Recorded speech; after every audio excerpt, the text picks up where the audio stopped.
El ingenioso hidalgo Don Quijote de la Mancha, capítulo 8, donde se cuenta lo que sucedió a Don Quijote yendo a ver su señora Dulcinea del Toboso. Segunda parte.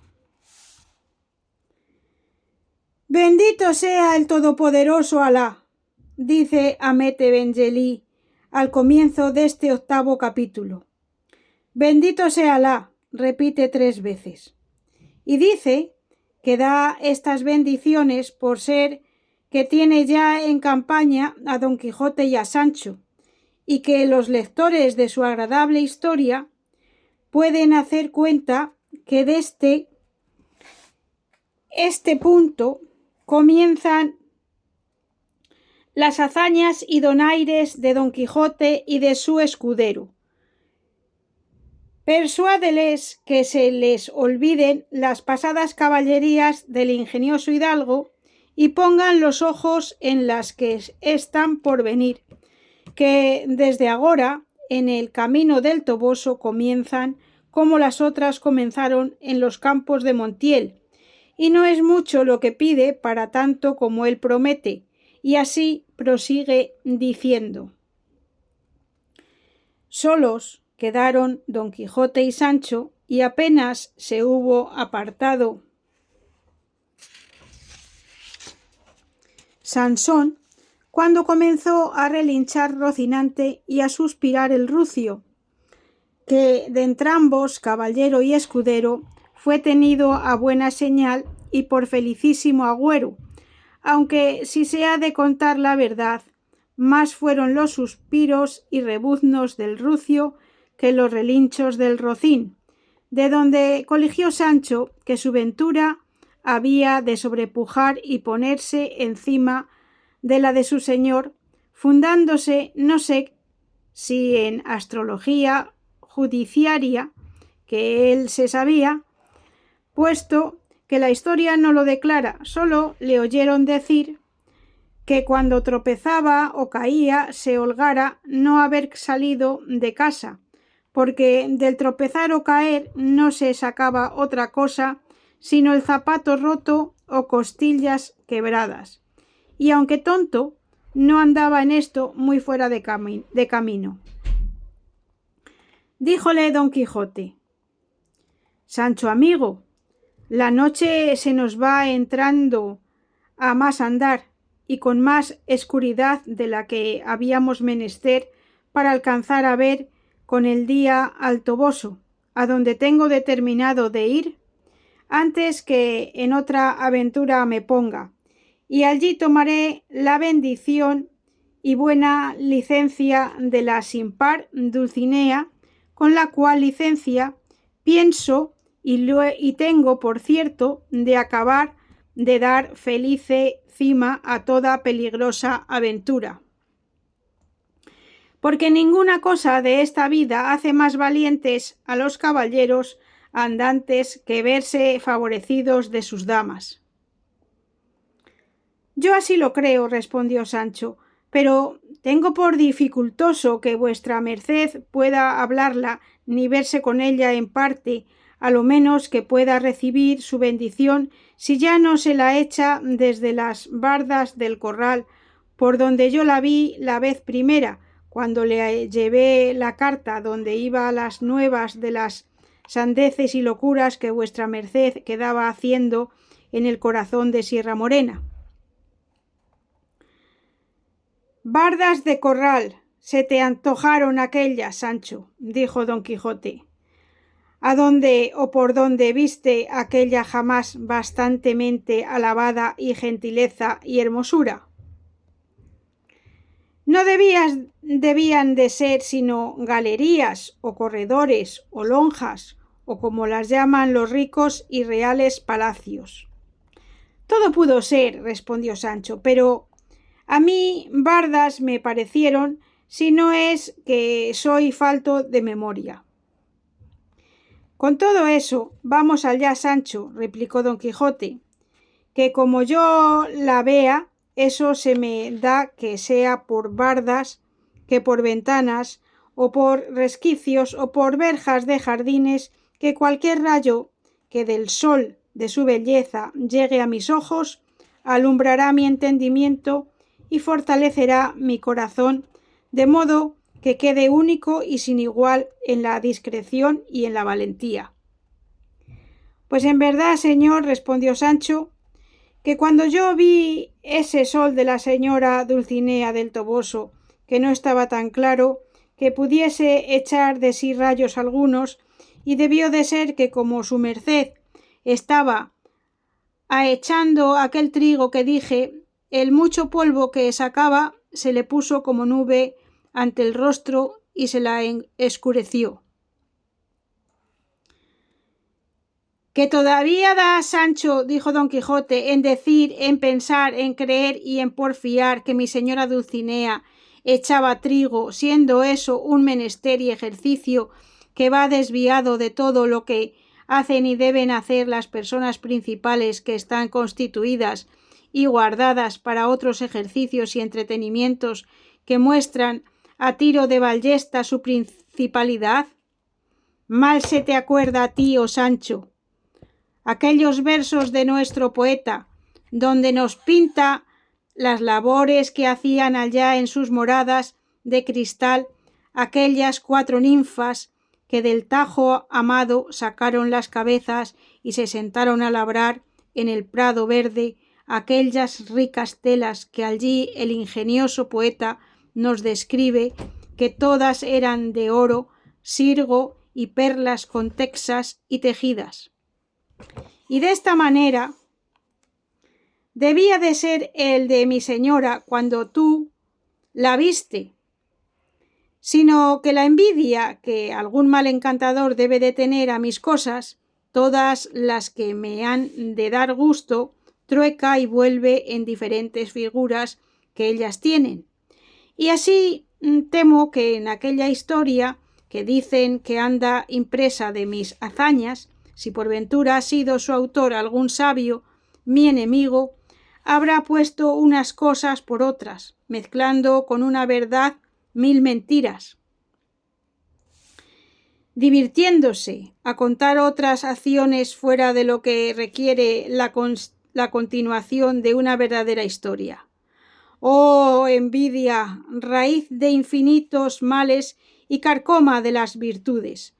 Todos los vicios, Sancho, traen un no sé qué de deleite consigo, pero el de la envidia no trae sino disgustos, rencores y rabias.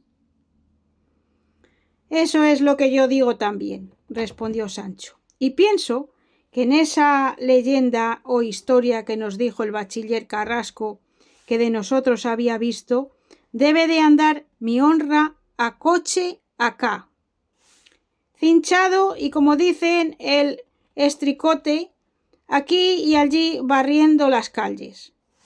Pues a fe de bueno que no he dicho yo mal de ningún encantador, ni tengo tantos bienes que pueda ser envidiado. Bien es verdad que soy algo malicioso y que tengo mis ciertos asomos de bellaco, pero todo lo cubre y tapa la gran capa de la simpleza mía, siempre natural y nunca artificiosa, y cuando otra cosa no tuviese sino de el creer, como siempre creo firme y verdaderamente en Dios y en todo aquello que tiene y cree la Santa Iglesia Católica Romana, y el ser enemigo mortal como lo soy de los judíos, debían los historiadores tener misericordia de mí y tratarme bien en sus escritos, pero digan lo que quisieren, que desnudo nací, desnudo me hallo, ni pierdo ni gano. Aunque por verme puesto en libros y andar por ese mundo de mano en mano, no se me da un higo que digan de mí todo lo que quisieren. Eso me parece, Sancho, dijo don Quijote, a lo que sucedió a un famoso poeta de estos tiempos, el cual, habiendo hecho una maliciosa sátira contra todas las damas cortesanas, no pudo ni nombró en ella a una dama que se podía dudar si lo era o no, la cual, viendo que no estaba en la lista de las demás, se quejó al poeta diciéndole que qué había visto en ella para no ponerla en el número de las otras, y que alargase la sátira y la pusiese en el ensanche, sino que mirase para lo que había nacido.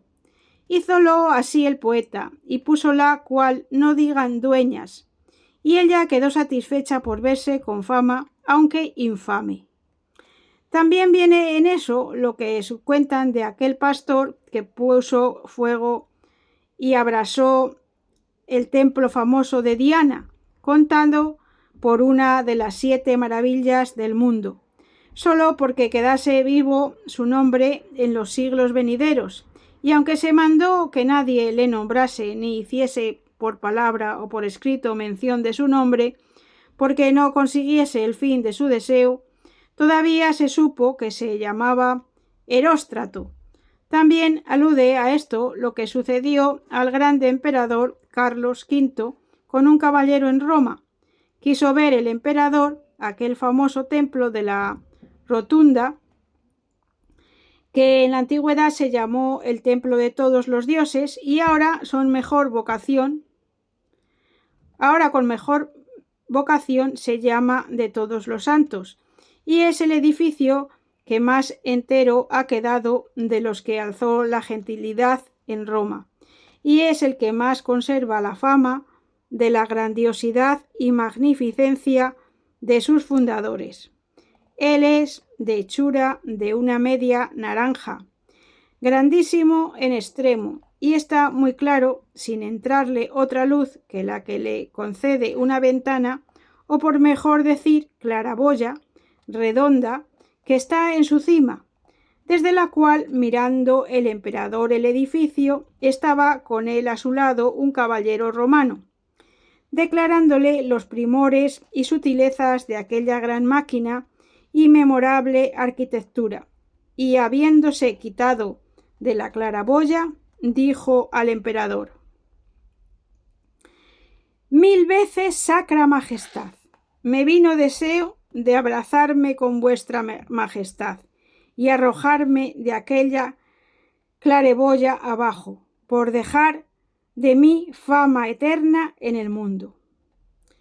«Yo os agradezco», respondió el emperador, «el no haber puesto tan mal pensamiento en efecto, y de aquí adelante no os pondré yo en ocasión que volváis a hacer prueba de vuestra lealtad, y así os mando que jamás me habléis ni estéis donde yo estuviere». Y tras estas palabras le hizo una gran merced. Quiero decir, Sancho, que el deseo de alcanzar fama es activo en gran manera. ¿Quién piensas tú que arrojó a Horacio del puente abajo, armado de todas sus armas, en la profundidad del Tíber? ¿Quién abrasó el brazo y la mano a Mucio?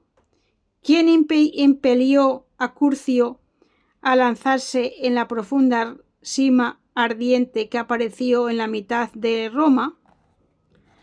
¿Quién contra todos los agüeros que en contra se le habían mostrado hizo pasar el Rubicón a César?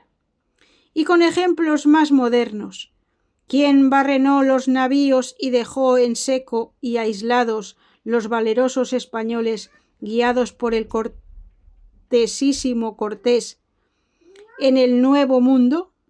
Todas estas y otras grandes y diferentes hazañas fueron y serán obras de la fama que los mortales desean como premios y parte de la inmortalidad que sus famosos hechos merecen, puesto que los cristianos, católicos y andantes caballeros más sabemos de atender a la gloria de los siglos venideros, que es eterna en las regiones etéreas y celestiales, que a la vanidad de la fama, que en este presente y acabable siglo se alcanza, la cual fama, por mucho que dure, en fin, se ha de acabar con el mesmo mundo que tiene su fin señalado. Así, oh Sancho, que nuestras obras no han de salir del límite que nos tiene puesto la religión cristiana que profesamos. Hemos de matar en los gigantes a la soberbia, a la envidia, en la generosidad y buen pecho a la ira, en el reposado continente y quietud del ánimo a la gula, y al sueño en el poco comer que comemos y en el mucho velar que velamos, a la lujuria y lascivia en la lealtad que guardamos a las que hemos hecho señoras de nuestros pensamientos, a la pereza con andar por todas las partes del mundo, buscando las ocasiones que nos pueden hacer y hacen sobre cristianos. Famosos caballeros, ¿ves aquí, Sancho, los medios por donde se alcanzan los extremos de alabanzas que consigo trae la buena fama? Todo lo que vuesa merced hasta aquí me ha dicho, dijo Sancho, lo he entendido muy bien, pero con todo eso querría que vuesa merced me sorbiese una duda que agora en este punto me ha venido a la memoria. Asolviese, quieres decir, Sancho, dijo don Quijote. Di en buen hora que yo responderé lo que supiere. Dígame, señor, prosiguió Sancho, esos Julios o Agostos y todos esos caballeros hazañosos que ha dicho que ya son muertos, ¿dónde están agora? Los gentiles, respondió don Quijote, sin duda están en el infierno. Los cristianos, si fueron buenos cristianos, o están en el purgatorio o en el cielo. Está bien, dijo Sancho, pero sepamos ahora esas sepulturas. ¿Dónde están los cuerpos de esos señorazos? ¿Tienen delante de sí lámparas de plata o están adornadas las paredes de sus capillas de muletas, de mortajas, de caballeras, de piernas o de ojos de cera? Y si de esto no, ¿de qué están adornadas? A lo que respondió don Quijote: los sepulcros de los gentiles fueron por la mayor parte suntuosos templos. Las cenizas del cuerpo de Julio César se pusieron sobre una pirámide de piedra de desmesurada grandeza, a quien hoy llaman en Roma la aguja de San Pedro. Al emperador Afriano le sirvió de sepultura un castillo tan grande como una buena aldea, a quien llamaron Moles Adriani, que agora es el castillo de Sant'Angel en Roma. La reina Artemisa sepultó a su marido Mausolo en un sepulcro que se tuvo por una de las 7 maravillas del mundo, pero ninguna de estas sepulturas, ni otras muchas que tuvieron los gentiles, se adornaron con mortajas ni con otras ofrendas y señales que mostrasen ser santos los en ellas sepultados. A eso voy, replicó Sancho, y dígame ahora, ¿cuál es más, resucitar a un muerto o matar a un gigante? La respuesta está en la mano, respondió don Quijote. Más es resucitar a un muerto. Cogido le tengo, dijo Sancho. Luego la fama del que resucita muertos da vista a los ciegos, endereza a los cojos y da salud a los enfermos, y delante de sus sepulturas arden lámparas y están llenas sus capillas de gentes devotas que de rodillas adoran sus reliquias. Mejor fama será para este y para el otro siglo que la que dejaron y dejarán cuantos emperadores, gentiles y caballeros andantes ha habido en el mundo. También confieso esa verdad, respondió don Quijote. Pues esta fama, estas gracias, estas prerrogativas, como llaman a esto, respondió Sancho, tienen los cuerpos y las reliquias de los santos, que son aprobación y licencias de nuestra Santa Madre Iglesia. Tienen lámparas, velas, mortajas, muletas, pinturas, caballeras, ojos, cabelleras, ojos, piernas, con que aumentan la devoción y engrandecen su cristiana fama.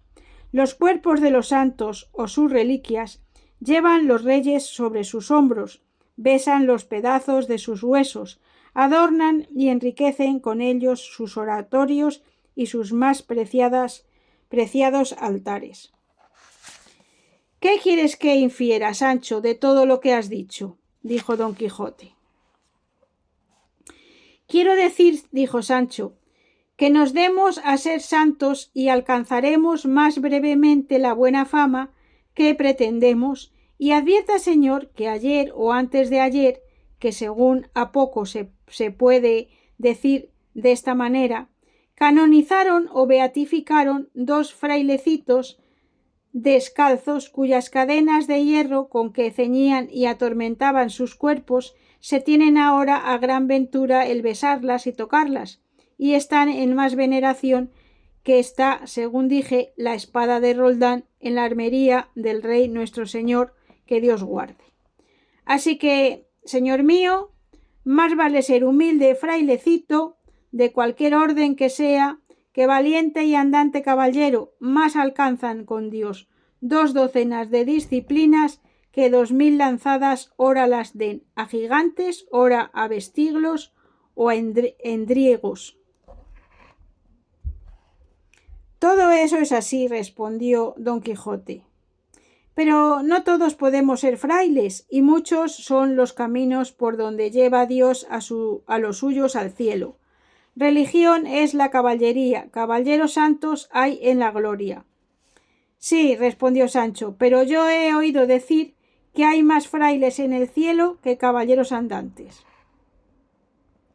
Eso es, respondió Don Quijote, porque es mayor el número de los religiosos que el de los caballeros. Muchos son los andantes, dijo Sancho. Muchos, respondió Don Quijote, pero pocos los que merecen nombre de caballeros. En estas y otras semejantes pláticas se les pasó aquella noche y el día siguiente, sin acontecerles cosa que de contar fuese, de que no poco le pesó a Don Quijote. En fin, otro día, al anochecer, descubrieron la gran ciudad del Toboso, con cuya vista se le alegraron los espíritus a Don Quijote y se le entristecieron a Sancho, porque no sabía la casa de Dulcinea, ni en su vida la había visto, como no la había visto su señor, de modo que el uno por verla y el otro por no haberla visto estaban alborotados. Y no imaginaba Sancho qué había de hacer cuando su dueño le enviase al Toboso. Finalmente ordenó Don Quijote entrar en la ciudad, entrada la noche, y en tanto que la hora se llegaba, se quedaron entre unas encinas que cerca del Toboso estaban, y llegando el determinado punto, entraron en la ciudad, donde le sucedió cosas que a cosas llegan.